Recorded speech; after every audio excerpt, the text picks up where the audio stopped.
Alors, les droites graduées et surtout le placement des fractions sur ces droites graduées. J'ai pris un petit exemple pour expliquer tout ça, ce sera beaucoup plus facile.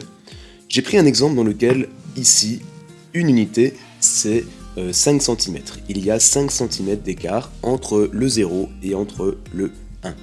Donc, 5 cm d'écart pour une unité. Voilà.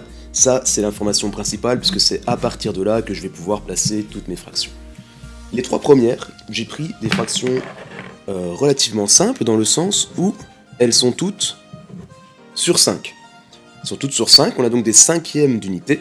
Donc si une unité, c'est 5 cm, eh bien moi je veux un cinquième d'unité, j'ai donc divisé mon unité par 5, je vais donc faire la même chose de l'autre côté, la traditionnelle règle de 3, et 5 divisé par 5, je trouve 1 cm pour 1 cinquième d'unité.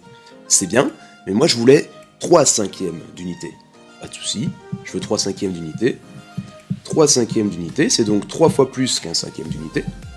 Je fais la même chose de l'autre côté, et je trouve 3 cm.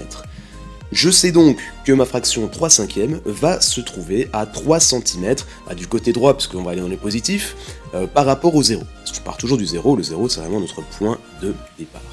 3 cm plus loin, je prends ma latte, 3 cm, je suis ici, je mets une petite graduation et j'ai mon 3 cinquièmes qui est là.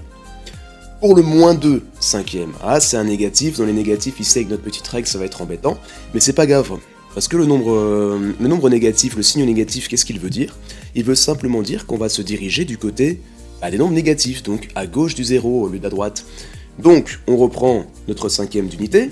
Un cinquième d'unité, c'était 1 cm. Donc, 2 cinquièmes d'unité, on a fait x2. Donc, si je fais x2 pour la distance, ça me donne 2 cm. Sauf que cette fois-ci, comme on l'a dit, on va aller 2 cm à partir du 0, mais sur la gauche, on aura le moins 2 cinquièmes. Alors on pourrait bien sûr le faire aussi avec des nombres plus grands, j'ai mis le moins 8 cinquièmes, si on fait 8 cinquièmes ça fera 8 cm, alors 8 cm je peux le faire, on arriverait ici tout au bout de ma feuille, mais voilà, c'est juste pour montrer qu'on peut bien sûr le faire tout le temps, on va chercher ici la distance, le 8 cinquièmes donc c'est négatif, donc ce sera bien sûr par la gauche, les 8 cinquièmes d'unité, donc on fait x8 par rapport au cinquième d'unité, donc 1 cm x 8, ce sera 8 cm sur la gauche, voilà, ça marche avec les nombres, avec de petits nombres, avec des plus grands nombres aussi. Ensuite, alors je vais travailler avec celle-ci, le 9 dixième. Voilà, parce que forcément, 1 cm, enfin 5 cm une unité, les fractions étaient sur 5, c'est facile, mais parfois on a aussi des fractions qui ne sont pas sur cette distance qu'on a ici dans l'outil de départ, qui va nous servir pour notre règle de 3, et donc on doit procéder un petit peu différemment. Mais ça va rester quasiment la même chose. On a des dixièmes. Ok, donc on repart ici, d'accord, je vais d'ailleurs leur noter ici pour pouvoir travailler avec des flèches. 5 cm, on a dit que c'était une unité, ça c'est la base. On veut des dixièmes d'unité, ok, un dixième d'unité. Je vais donc diviser par 10 mon unité, et donc diviser également par 10 la distance, ça me donne 0,5 cm. Alors moi je vous conseille aussi quand même quand vous commencez avec les virgules, de simplement convertir en millimètres, comme ça au moins voilà, vous n'êtes pas embêté et vous savez passer très facilement de centimètres à millimètres. Bon, je ne voulais pas un dixième, mais j'en voulais 9. Ok, pas de souci. x 9, x 9 de l'autre côté aussi.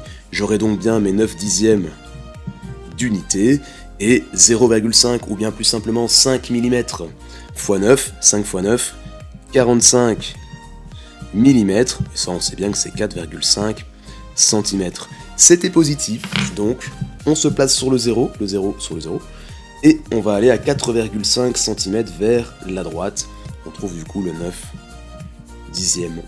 Voilà, le dernier cas, je vais le faire rapidement ici, mais bon, c'est pour vous montrer que parfois, voilà, normalement vous n'aurez pas ça dans vos exercices, mais on a toujours droit à un millimètre d'erreur, donc pourquoi pas. Si on reprend notre 5 cm qui correspond à une unité, et qu'on a ici des quarts, donc avoir des quarts, c'est pas difficile, on divise par 4. Le problème c'est que 5 divisé par 4, ça va donner un nombre à virgule. Bah voilà, ça peut arriver, ici c'est 1,25 cm. On sait qu'on a notre centimètre d'erreur, donc notre millimètre pardon d'erreur, donc on va pouvoir un petit peu chipoter autour de tout ça. On en avait 3, on va donc multiplier par 3. 3/4 d'unité. 1,25 multiplié par 3, ça nous donne 3,75 cm. Et bon bah là, avec votre latte, c'était positif aussi, donc on va vers la droite.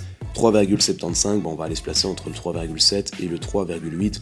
On sait que de toute façon, on aura bien notre millimètre d'erreur qui sera là, donc ça ne posera pas de problème.